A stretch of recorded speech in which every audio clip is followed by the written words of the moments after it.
Hello, আসসালামু আলাইকুম সবাইকে। তো স্বাগতম আমরা নতুন একটি চ্যাপ্টারের ভিডিওতে। আজকে সবাই আমরা একত্রিত হচ্ছি। তো এই ভিডিওটা করা হচ্ছে ইলেকট্রিক্যাল সার্কিটের উপরে। আপনাদের বেসিক ইলেকট্রিসিটি যে অধ্যায়গুলো আমরা এর আগে যে চারটা শেষ করছি, তার মধ্যে সবচেয়ে গুরুত্বপূর্ণ একটা অধ্যায় হচ্ছে এটা। এই অধ্যায়টার স্লাইড যদি দেখেন মাত্র চারটা পেজ, কিন্তু অধ্যায়টা খুবই গুরুত্বপূর্ণ এই কারণে, কারণ আপনাদের ফাইনালের মার্কে এইখানে 90 মার্ক থাকবে ফাইনালে। ফাইনালে এখানে 10 মার্ক থাকবে। তো এই জন্য আমি অধ্যায়টাকে খুব গুরুত্বপূর্ণ বলছি। তো এই অধ্যায়টাতে আছে কি কি আমরা যদি দেখি, প্রথমে আছে হলো define electrical circuit, state element of electrical circuit, তারপর আছে classify electrical circuit, define series circuit, parallel circuit and combined circuit, describe the characteristics of series circuit and parallel circuit, calculate the equivalent resistance of circuit, parallel circuit and combined circuit. আর তারপরে কিছু আছে mathematics আছে। তো এই চ্যাপ্টারটা যারা আজকে দেখতেছেন, নতুন দেখতেছেন, অবশ্যই আমার চ্যানেলটা সাবস্ক্রাইব করবেন। এক কথায় যারা সাবস্ক্রাইব এখন পর্যন্ত করেননি তারা সাবস্ক্রাইব করবেন। আর আপনাদের বন্ধুদের কাছে পারলে এই আমার চ্যানেলের লিঙ্কটা শেয়ার করবেন, কারণ মানে ডিপ্লোমা রিলেটেড এরকম টপিকস এর উপর ভিডিও খুব কম ইউটিউব চ্যানেলে আছে। তো ইনশাল্লাহ আপনাদের একদম বইয়ের পার্ট টু পার্ট প্রত্যেকটা চ্যাপ্টারের খুঁটিনাটি নিয়ে আমরা আলোচনা করব ইনশাআল্লাহ। তো আমরা শুরু করি প্রথমে। ইলেকট্রিক্যাল সার্কিট কি, বৈদ্যুতিক বর্তনী কি? বৈদ্যুতিক বর্তনী কি? যে বন্ধ পথের মাধ্যমে বিদ্যুৎ প্রবাহিত হতে পারে তাকে ইলেকট্রিক্যাল সার্কিট বলে। এগুলা আপনার দরকার নাই, আমি যেটা বলতেছি আমি মুখে বলতেছি, আপনারা খাতায় নোট করে রাখেন। এই যদি পরীক্ষা আসে বৈদ্যুতিক বর্তনী বা ইলেকট্রিক্যাল সার্কিট কাকে বলে, তাহলে লিখবেন কারেন্ট চলাচলের সম্পূর্ণ পথকেই ইলেকট্রিক্যাল সার্কিট বলে।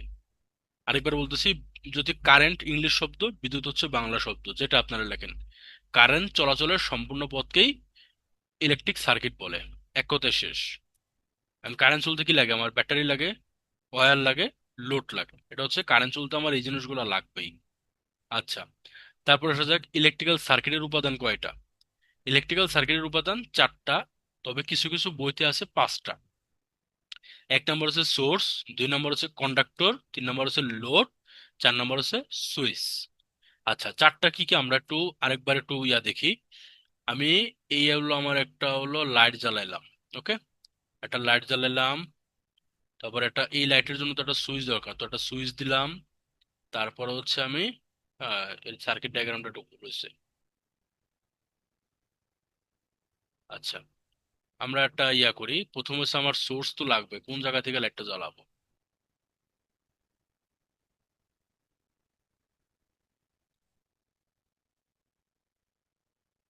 এই হচ্ছে সুইচ, এই হচ্ছে আমার লাইট, এই হচ্ছে আমার আচ্ছা, এবার আমি বোঝাই, দেখেন। এই যে তারটা যে গেছে এটা হচ্ছে তার, হ্যাঁ, এটা হচ্ছে আমার কি পরিবাহী। আর এইটা হচ্ছে আমার সোর্স, ভোল্টেজ। এটা হচ্ছে বড় একটা জিনিস মাথায় রাখবেন, এই যে বড় দাগটা এটা সবসময় প্লাস চিহ্ন বহন করবে, আর সার্কিটে এইটা হচ্ছে নেগেটিভ চিহ্ন বহন করবে। আর এই জিনিসটা হচ্ছে আমার সুইচ, আর এই জিনিসটা হচ্ছে আমার লাইট। আচ্ছা, এখন আমি যে প্রথমে বলছিলাম অনেক বইতে পাঁচটা থাকে, এখানে চারটা বলছে, অনেক বইতে থাকে পাঁচটা। আরেকটা কি, আরেকটা হচ্ছে নিয়ন্ত্রণ যন্ত্র। মানে নিয়ন্ত্রণ যন্ত্র কোনগুলা, মানে ইংরেজিতে যদি বলি প্রোটেকশন, তাহলে এগুলা কোনগুলা হবে? এগুলা হচ্ছে ফিউজ, সার্কিট ব্রেকার, এই টাইপের জিনিসগুলোকে নিয়ন্ত্রণ যন্ত্র বলা হয়। তো মেনলি আপনারা এক কথায় বলতে পারেন, একটা সার্কিটের সাধারণত পাঁচটা অংশ নিয়ে গঠিত। কি কি? সোর্স, পরিবাহক, লোড, সুইচ, নিয়ন্ত্রণ যন্ত্র। ওকে, আশা করি এটা শেষ। এবার ইলেকট্রিক্যাল শ্রেণীবিন্যাস। সাধারণত তিনটা সার্কিট থাকে, একটা হচ্ছে সিরিজ সার্কিট, একটা হচ্ছে প্যারালাল সার্কিট, একটা হচ্ছে কম্বাইন্ড সার্কিট। আচ্ছা, তাহলে আমরা এখন একটা ড্রয়িং করি। প্রথমে আসি সিরিজ সার্কিট। সিরিজ সার্কিটের ড্রয়িংটা কিভাবে হয়? এই রেজিস্ট্যান্স, এই এই রেজিস্ট্যান্স, এই এই এই এটা হচ্ছে আমার সিরিজ সার্কিট। আর ওয়ান, আর টু, এটা হচ্ছে আমার series circuit. Okay, are parallel circuit তাহলে কোনটা হবে? প্যারালাল সার্কিটটা হবে, এটা কিন্তু সিরিজ সার্কিট, আমি এখানে এস লিখে দিই, এস। আচ্ছা, তাহলে প্যারালাল সার্কিট কোনটা হবে? প্যারালাল সার্কিটটা হবে এরকম।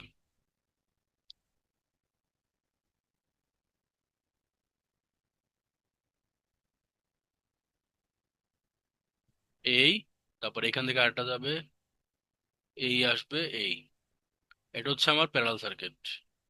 ওকে। তো সিরিজ আর প্যারালাল জিনিস দুটা বুঝতে পারছেন। সিরিজে দেখেন একদিকে কারেন্ট প্রবাহের পথটা কি, একদিকে, একদিকে যাইতেছে। আর প্যারালালে কি যাইতেছে, প্যারালালে কিন্তু কারেন্টটা ভাগ হইতেছে আমার। আমি এইখান থেকে কিন্তু আপনাদেরকে আমি সিরিজ প্যারালালের বৈশিষ্ট্যটা পড়া দিতে পারবো, সমস্যা নাই।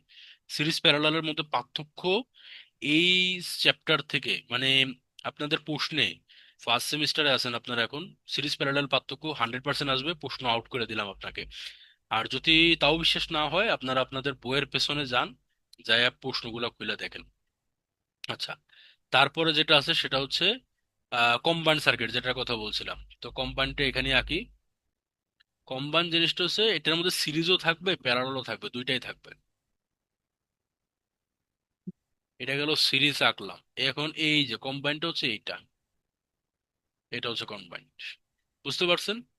তো এইখানে হচ্ছে একটা রেজিস্ট্যান্স, এইখান থেকে যখন রেজিস্ট্যান্সটা কারেন্টটা আসলো, এখানে কিন্তু ফুল কারেন্ট পাইছে। কারেন্ট পাইছে এখান থেকে, যখন কারেন্ট আসলো তখন কি দুই ভাগে ভাগ হয়ে গেছে, এখানে আবার এসে কি প্যারালাল হয়ে গেছে কারেন্টটা। বুঝাইতে পারছি? তো এই কারণেই এই যে একটা আসছে, এটা এখানে আছে, এখান থেকে এখানে এসে কিন্তু প্যারালাল, দুই ভাগে ভাগ হচ্ছে প্যারালাল, একটা এদিকে গেছে আর একটা এদিকে গেছে। এটাই হচ্ছে মিশ্র সার্কিট। আচ্ছা, তাহলে এবার আমরা সিরিজ আর প্যারালালের পার্থক্যটা দেখি। সিরিজ আর প্যারালালের পার্থক্যটা হচ্ছে, সিরিজে দেখেন কারেন্ট সমান থাকে। সিরিজে কিন্তু আমার কারেন্ট সমান, কারণ এদিকে যে আমার কারেন্ট আসতেছে একদম একই কারেন্ট এদিক থেকে এদিকে যাইতেছে, তো আমার কারেন্ট সমান। অপরদিকে প্যারালালে কারেন্ট হইতেছে ভাগ হইতেছে। আমার এইখানে আগে আসছে কারেন্ট, এদিকে গেছে একবার, এদিকে গেছে একবার, তার মানে কি আমার কারেন্টটা ভাগ হইছে, কারেন্ট ভাগ হইছে। বুঝতে পারছি? সিরিজে কারেন্ট সমান থাকে, প্যারালালে কারেন্ট ভাগ হয়ে যায়। আচ্ছা, এবার আসা যাক প্যারালালে হলো ভোল্টেজটা। এবার আসা যাক সিরিজে ভোল্টেজ। সিরিজে কি হইতেছে আপনি দেখেন, ভোল্টেজটা এই লাইট আগে আছে, তো এই লাইট ভোল্টেজটা বেশি নিতেছে, এই রেজিস্ট্যান্স। আর এটা পরে আছে, তো এটা পরে রেজিস্ট্যান্স নিতেছে। আপনারা যদি এখানে একটা লাইট দেন, তাহলে দেখবেন যে এই লাইটটা বেশি জ্বলতেছে আর এই লাইটটা কম জ্বলতেছে, এটাই হচ্ছে ভোল্টেজ। কারণ কি, সিরিজে আমার ভোল্টেজটা কি হইতেছে, ভোল্টেজটা আগে যে আসতেছে সে আগে নিতেছে, ভোল্টেজ কমে যায়। যে প্রথমে থাকবে সে বেশি ভোল্টেজ নেবে, যে পরে থাকবে সে কম ভোল্টেজ নেবে। অপরদিকে আমার প্যারালালে কি হইতেছে, এখানে ভোল্টেজ পাইছে, এইখানেও ভোল্টেজ পাইছে, তো আমার ভোল্টেজ ভাগ হয়ে গেছে। প্যারালালে ভোল্টেজ যা পাবে, এ যা পাইবে এও তা পাইবে, মানে ভোল্টেজ এক। প্যারালাল ভোল্টেজের কোনো ভাগ নাই, কিন্তু কারেন্টের ভাগ আছে। এই দুইটা পার্থক্য খুব খুব ইম্পর্টেন্ট। আপনার যে কোনো ফ্রেশার হিসেবে যদি কোনো ভাইভাতে যান, সিরিজ প্যারালাল পার্থক্য বলো। আপনি যদি মানে যে কোনো জায়গায় কাজ করতে চান, এই সিরিজ প্যারালাল এটা মাস্ট। ফ্রেশার হিসেবে তো আছেই, আর পাশাপাশি সবচেয়ে বড় কথা, এটা একদম মানে মুখস্থ করে রাখেন, জিনিসটা বুঝলেই মুখস্থ হয়ে যাবে। জিনিসটা এইটার ভবিষ্যৎ কিছু নাই, এটা জিনিসটা আপনি যদি বুঝা ফেলান যে সিরিজ কেন হইতেছে, একটা প্র্যাকটিক্যাল যদি করেন, আমি যেভাবে বললাম, একটা প্র্যাকটিক্যাল যদি করেন, দেখবেন যে সব আপনার মানে অটোমেটিক মেমোরিতে থেকে যাবে। আর যদি সারাদিন এই বই দেখে মুখস্থ করেন সিরিজের কারেন্ট সমান, হ্যাঁ সিরিজের কারেন্ট সমান থাকে, সিরিজের কারেন্ট সমান থাকে, জীবনও আপনার মধ্যে ঢুকবে না। আপনি প্র্যাকটিক্যাল কাজ করবেন বা প্র্যাকটিক্যাল এরকম খাতায় আঁকবেন। কারণ সব, এখন এখানে একটা কথা আছে, সবকিছু কিন্তু প্র্যাকটিক্যাল করা যায় না, সবকিছু প্র্যাকটিক্যাল করার মতো অ্যাবিলিটি আমাদের থাকে না, সময় থাকে না।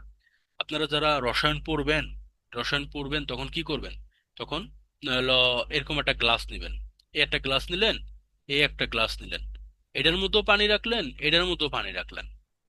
And ধরেন এটার মধ্যে মনে মনে করলেন যে এটার মধ্যে আমি হাইড্রোজেন রাখছি, হাইড্রোজেন রাখছি, এটার মধ্যে আমি অক্সিজেন রাখছি।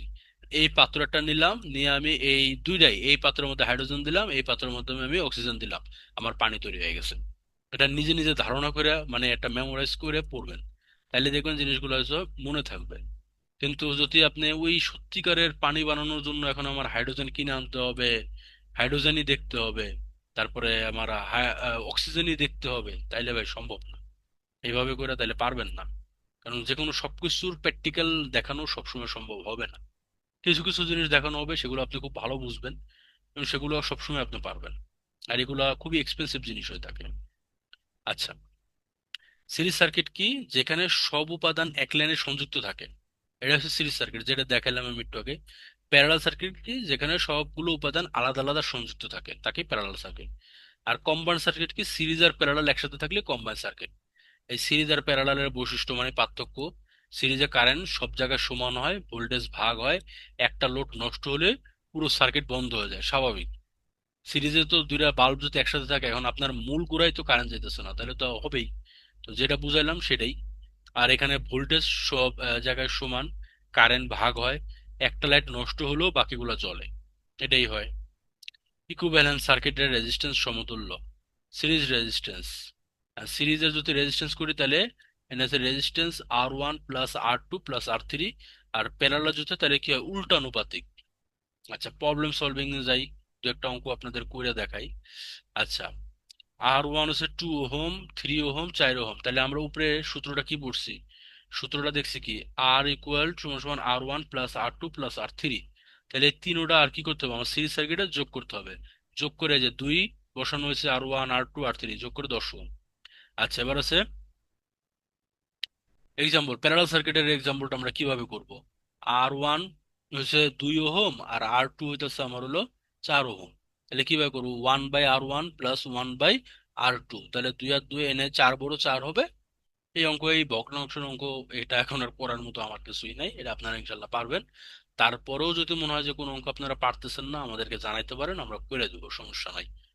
আচ্ছা, যেটা পারবে, যেটা সমস্যা হবে সেটা হচ্ছে কম্বাইন্ড সার্কিটের সমস্যা হবে। প্যারালাল পার্ট কম্বাইন্ড সার্কিটের, এটা এরকম অঙ্ক আপনাদের দিবে না। এটা হচ্ছে প্যারালাল পার্ট, তারপরে হচ্ছে series part, step 2 series part, এরকম অঙ্ক আপনারা পাবেন না। এই অঙ্কটা কিরকম পরীক্ষা থাকবে, আমি সেরকম একটা অঙ্ক আপনাদের দেখাই। এটার জন্য আমার যাওয়া লাগবে একটু হোয়াইট বোর্ডে। আমি স্ক্রিন শেয়ারটা এখান থেকে বন্ধ করি, স্টপ শেয়ার, আসি আমরা হোয়াইট বোর্ডে। ও, হোয়াইট বোর্ড কই, হোয়াইট বোর্ড, হোয়াইট বোর্ড, হ্যাঁ হোয়াইট বোর্ড পাওয়া গেছে। এটা বড় করি, এই হলো whiteboard, new whiteboard. Okay, okay. তো এখানে আমরা যে অঙ্কটা করব সেটা হচ্ছে সিরিজের, আমরা একটা কম্বাইন্ড সার্কিটের অঙ্ক করব। একটা অঙ্ক করলে আশা করি আপনাদের একদম সব ধারণা আপাতত জন্য ক্লিয়ার হবে। সামনে আরো নতুন নতুন সার্কিট আসবে, নতুন নতুন অঙ্ক আসবে। আমরা, আপনারা যদি কমেন্ট করেন যে স্যার এই অঙ্কটা বুঝি না, এই অঙ্কটা তুলে দিলেন, বা ফেসবুকে ছবিটা শেয়ার করলেন যে এই অঙ্কটা করে দেন, ইকুইভ্যালেন্ট সার্কিটটা করে দেন, তাইলে আমরা করে দেবো, সমস্যা নেই, আমি করে দেবো। তা আপাতত একটা ছোট অঙ্ক দিয়ে আপনাদের বোঝাই। এই ধরেন হচ্ছে একটা রেজিস্ট্যান্স, এই গেল, এই একটা রেজিস্ট্যান্স, এই গেল, এই আমি সার্কিট ক্লোজ করলাম। এটা হচ্ছে, হ্যাঁ, এই আমি সার্কিট ক্লোজ করলাম, এই হচ্ছে আমার রেজিস্ট্যান্স। ওকে, তাহলে এটার মান ধরলাম আমি 2, এটার মান ধরলাম আমি 3, এটার মান ধরলাম আমি 4। ওকে, তো হচ্ছে আমার সার্কিট। আর ভোল্টেজ ধরলাম আমি হলো, ভোল্টেজ কত দিব, ভোল্টেজ ভোল্টেজ ভোল্টেজ ভোল্টেজ 10 দিলাম, 10 ভোল্ট। আচ্ছা, তাহলে আমার প্রশ্ন এখানে দুইটা করছে, একটা হচ্ছে RT এর মান কত হবে। তো এটা আমি ধরে দিতেছি, RT এর মান কত হবে, এটা হচ্ছে একটা প্রশ্ন। আর আয়ের মান কত হবে, আই সমান সমান কত হবে, এটা হলো একটা প্রশ্ন। আচ্ছা, তাহলে আমি এখন অঙ্কটায় করি। অঙ্কটাতে আমি সবসময় অঙ্কগুলো পিছনের দিক থেকে করি, হ্যাঁ। তো আপনারা চাইলে সামনের দিক থেকে করতে পারেন, পিছনের দিক, এটা কোনো সমস্যা না। তাহলে 3 আর 4 কি আছে, প্যারালাল আছে। এই দেখেন, আপনি যদি এদিক থেকে সার্কিটটা ধরেন, 3 এ যাওয়ার পরে কি, এদিক থেকে গেছে, দুইটা রাস্তা গেছে, 4 আর হচ্ছে 3, এখান থেকে কি আসছে, 4 আসছে না, তাহলে 3 আর 4 হচ্ছে প্যারালাল। 3, এটা হচ্ছে প্যারালাল চিহ্ন, আর এই হচ্ছে 4। এই আমি ফার্স্ট ব্র্যাকেট দিয়ে ক্লোজ করব। ওকে, তো 3, এখান থেকে কিন্তু দুইটা রাস্তা গেছে, একটা এইদিকে গেছে, একটা এইদিকে গেছে, বুঝাইতে পারছি আপনাদের। 3 আছে 4 আছে, তো আমার কি হচ্ছে, প্যারালাল হয়েছে। এবার আপনারা যেটা কাজটা করবেন সেটা হচ্ছে, আপনারা এই এই এডুকের কথা ভুলে যান। এডুকের ঘরের কথা, এই ঘরের কাজ শেষ, 3-এর ঘরের কাজ শেষ। এখন দেখেন, এই 4-এর সাথে এটা কিভাবে আছে, সিরিজে আছে না, এদিক থেকে এদিকে আসছে, সিরিজে আছে, তাহলে কি হবে, যোগ হবে, যোগ 2, শেষ। আমি আবারও বলতেছি, 3 আর 4 প্যারালাল ছিল, কাজ করছি, 3 আর 4-এর ঘরের কথা ভুলে যান। পরীক্ষা এরকম কাটাকাটি করার দরকার নেই, বাট মনে মনে ধরেন এই ঘর, এই ঘর নাই এখন, শেষ। আপনারা ডাইরেক্ট এই ঘরে ধরেন তিনের সাথে আর কি এটা কি এটা কি দেখেন এই যে এইভাবে বরাবর আছে না, ক্লোজ করতেছে, তাহলে কি হবে, এটা সিরিজ কানেকশনে আছে। জিনিসটা অনেকটা হচ্ছে এরকম আছে, এই এই এই জিনিসটা হচ্ছে অনেকটা এরকম। এখন যদি আমরা, এখন কথা হচ্ছে 3 আর 4 প্যারালাল কিভাবে করে। প্যারালাল সাইন্টিফিক ক্যালকুলেটরে করা যায়। এখন সাইন্টিফিক ক্যালকুলেটরে তো করবেন, এটা তো আপনাদের ক্লাস টিচার আপনাদের শিখাবেই। যে জিনিসটা আপনার মূল শেখা দরকার সেটা হচ্ছে সাইন্টিফিক ক্যালকুলেটর ছাড়া আপনি কিভাবে প্যারালাল করবেন। আপনি একটা, এটা আমি দেখাইতেছি। প্রথম যে উপরের ঘরে আছে 3 × 4, আর 3 + 4।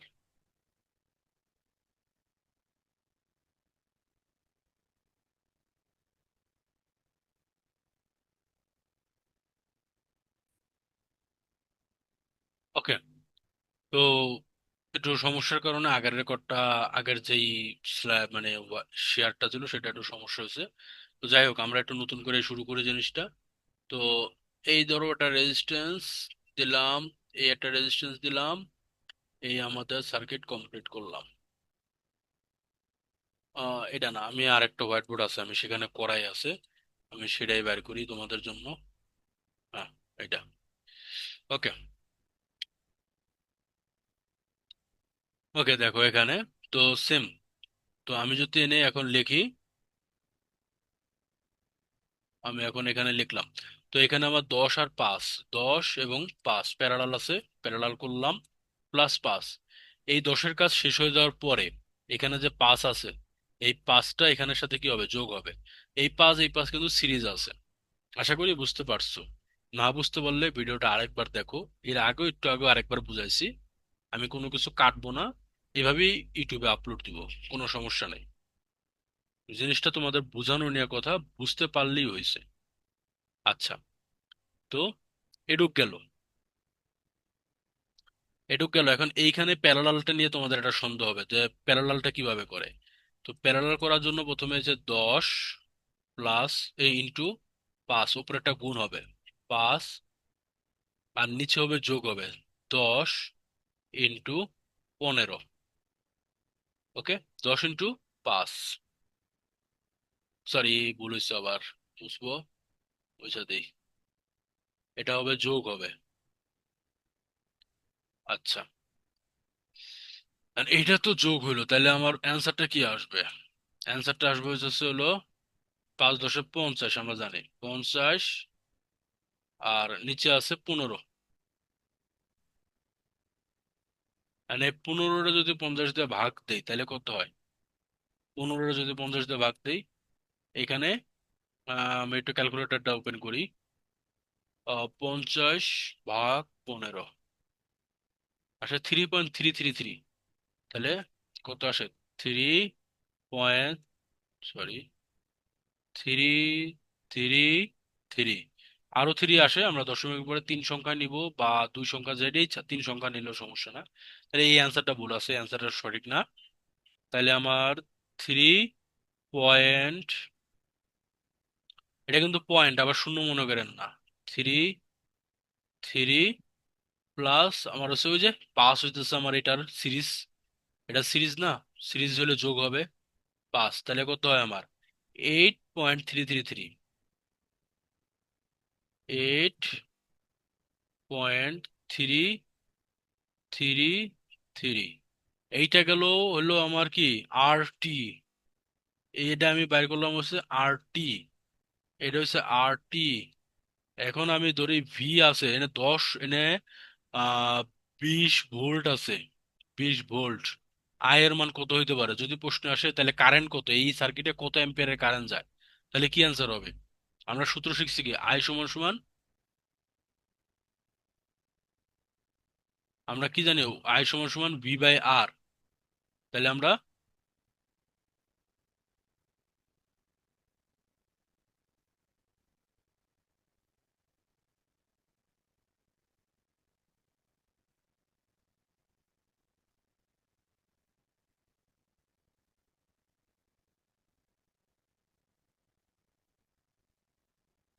আমরা জানি কি আই সমান সমান ভি বাই আর, তাহলে আমরা কি দিব? আই সমান সমান ভি বাই হইছে আর, আর আর টি বলতে পারি। তাহলে এনে আমার কত হয়? ভি আছে কত? 20। আর আর টি কত? 8.333। তাহলে আমার সমান সমান গুলো কত হয়? আমি যদি ক্যালকুলেটরটা নেই, ভাগ দেই 20 ভাগ 8.333, তাহলে কত হয়? 2.4, 2.40 অ্যাম্পিয়ার। এ এমপি। আর এটা ওহম, এই জায়গায় আমি ওহমের চিহ্ন দিয়ে দেবো। এবার একটা ইম্পর্টেন্ট প্রশ্ন যেটা আসি, এখানে যদি আপনি ওহম চিহ্ন আর এখানে যদি আপনি অ্যাম্পিয়ার কমসে কম না লেখেন, আপনার খাতা নাম্বার সম্পূর্ণ বাদ। তো অঙ্কগুলো করবেন কিভাবে, প্যারালাল করতে হয়, এই একটা ছোট্ট জিনিস দেখায় দিলাম। এটা সারা জীবন কষ্ট করে মনে রাখেন, তাইলে অনেক উপকার হবে। তো আজকের মতো এই পর্যন্তই। এই অধ্যায়ে 10 মার্ক আছে, অধ্যায়টা খুব ভালো করে করবেন। এই অধ্যায়ে এরকম একটা সার্কিটের অঙ্ক আসবে, মাস্ট, এটা শিওর থাকেন। সিরিজ প্যারালালের বৈশিষ্ট্য আসবে, এটাও শিওর থাকেন। এই দুইটা পরীক্ষার খাতায় আসবেই আসবে। এবার আজকের মতো এই পর্যন্ত ক্লাস করতেছি। ইনশাল্লাহ আমরা পরে ষষ্ঠ অধ্যায় নিয়ে আলোচনা করব। তো আপনারা একটু ষষ্ঠ অধ্যায়টা রিডিং করেন, তাহলে আমার এই লেখাগুলা বা যখন আমরা পড়বো, একসাথে যখন পড়াশোনা করব, তখন জিনিসটা খুব সহজ হয়ে যাবে। আসসালামু আলাইকুম, সবাইকে ধন্যবাদ।